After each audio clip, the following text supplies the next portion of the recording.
اگر ایک بندہ ساری زندگی نبی کی سنت پر نہیں چلتا اور مطلب موت کے وقت وہ کلمہ پڑھ لیتا ہے، تو یہ بتائیں کیا ایسا مسلمان بھی جنت میں جائے گا فوراً یا اپنا حساب دے کے جائے گا؟ کوشچن نمبر 30 ہے جلال بھائی کا، ڈی جی خان سے۔ وہ پوچھ رہے ہیں کوئی بندہ ساری زندگی اگر نبی صلی اللہ علیہ وسلم کی سنت پہ عمل ہی نہیں کرتا رہا اور موت کے وقت اس کو کلمہ نصیب ہو جاتا ہے پڑھنا نزا کے وقت، تو کیا وہ سیدھا جنت میں جائے گا یا اس کا کوئی حساب کتاب ہوگا؟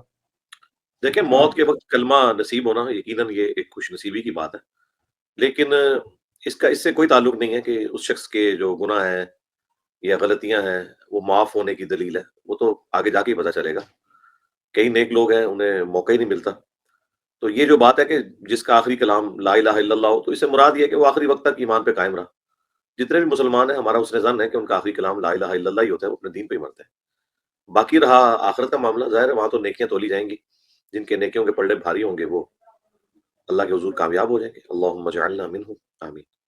جی نیکسٹ سوال ایکچولی میں ابھی ایک ویڈیو دیکھ رہا تھا جو آج آپ کے چینل سے اپلوڈ ہوئی ہے، ریسرچ پیپر 5B۔ تو اس میں انجینئر صاحب نے کسی ایک بندے کا نام لیا، حسن فرحان المالکی۔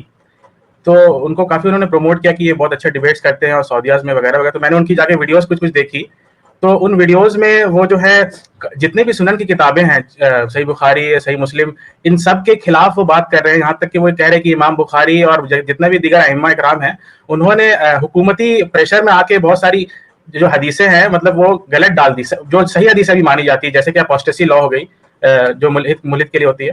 تو اس طرح کی حدیثوں کے بارے میں بول رہے ہیں، اور بھی کافی ساری بات رکھ رہے ہیں کہ ساری حدیثوں کے بارے میں بول رہے ہیں کہ وہ غلط ہے۔ تو ایک طرح کا شبہ پیدا کر رہے ہیں صحیح حدیثوں کے بارے میں۔ اور انجینئر صاحب کا تو پورے جرنی میں نے جو دیکھا ہے کہ وہ تو بخاری اور مسلم کے ہی کتابوں کے ذریعے سے انہوں نے دعوت کو عام کیا۔ تو پھر وہ ایسے بندے کو کیوں پروموٹ کر رہے ہیں جو ریفارمسٹ ٹائپ کا ہے، جو حدیثوں کو ایک طرح سے منکر کر رہا ہے؟ اگلا کوشچن ہے 31 نمبر موضوع بھائی کا، بنگلور انڈیا، بنگلور سے۔ وہ پوچھ رہے ہیں کہ حسن فرحان المالکی کی آپ نے ویڈیو میں تعریف کی ہے اور وہ صحیح بخاری اور باقی حدیثوں کے منکر ہیں، تو ایسے آدمی کو آپ کیوں پروموٹ کرتے ہیں؟ میرے بھائی، اس کو اگر بنیاد میں بنا دوں تو پھر دنیا میں کسی بھی انسان کی میں کوئی تعریف نہیں کر سکتا۔ ہم مولانا اسحاق صاحب کو اپنا استاد مانتے ہیں، لیکن شدید نوعیت کے اختلاف رکھتے ہیں ان سے صوفیاء والے ایشو کے اوپر۔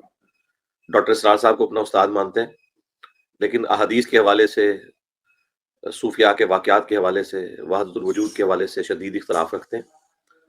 تو کسی شخص کی تعریف کا مطلب یہ نہیں ہے کہ آپ اس کے 100% نظریات کے ساتھ ایگری کرتے ہیں، اور یہ بھی ضروری نہیں ہے کہ آپ نے جس کی تعریف کرنی ہے 100% آپ اس کے نظریات کو درست سمجھتے ہو۔ میں تو غامدی صاحب کی بھی تعریف کرتا ہوں، لیکن غامدی صاحب کے ہر نظریے کے ساتھ تو ایگری نہیں کرتا۔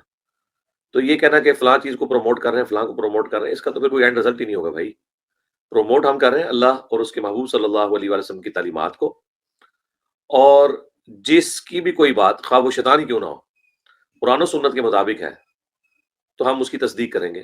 ہمارے نبی نے تو ہمیں یہ سکھایا ہے، صحیح بخاری میں 2311 نمبر حدیث ہے کہ اے ابو ہریرہ، جو 3 دن تک تمہیں انسانی شکل میں ملا وہ ہے تو شیطان تھا، جھوٹا تھا، لیکن بات اس نے سچی کی۔ سوال تھا کہ جب ہم نماز جماعت سے پڑھتے ہیں، جماعت میں کھڑے ہو کے، تو جب ہم یعنی بول رہے ہوتے ہیں، یعنی جب ہم اپنی نماز پڑھ رہے ہوتے ہیں تو کیا آواز کتنی ہونی چاہیے؟ یعنی کہ 33 نمبر کوشچن ہے زیا بھائی کا، جوہرا بات سے۔ پوچھ رہے ہیں اگر نماز جماعت کے ساتھ پڑھ رہے ہوں تو کیا صرف ہونٹ ہلا کر ہی نماز پڑھیں یا ہلکی آواز سے پڑھ سکتے ہیں، کیونکہ اکثر جو ہے وہ ساتھ والے بندے ڈسٹرب ہوتے ہیں؟ یقیناً اس سے مراد وہ رکھتے لے رہے ہوں گے کہ جس میں امام آہستہ آواز سے قرات کرتا ہے۔ اونچی آواز ملنے میں تو آپ نے یہ والا کام نہیں کرنا، تو نبی السلام نے منع فرمایا ہے، قرآن میں بھی منع ہے کہ جب قرآن پڑھا جا رہا ہو تو پھر آپ نے خاموشی سے سننا ہے، سکتوں میں آپ نے پڑھنا ہے۔ تو ساتھ والوں کو تو ڈسٹرب نہیں کرنا، ساتھ والے تو کوئی نہیں ڈسٹرب ہوتے۔ آپ کے اپنے کانوں کا سننا تو ضروری ہے، ساتھ والوں کو آپ نہ سنائیں۔ تو آپ نارمل آواز میں پڑھیں، آپ تک بات پہنچ جائے گی، خود بخود آواز پہنچ جائے گی۔ ساتھ والوں کو ڈسٹرب نہ کریں۔ خالی زبان لانے سے، ہونٹ لانے سے پڑھنا شمار نہیں ہوتا، پڑھنے کے لیے اپنے کانوں کا سننا ضروری ہے۔ تو آپ آہستہ سے پڑھیں، ساتھ والے تک نہیں جائے گی آواز۔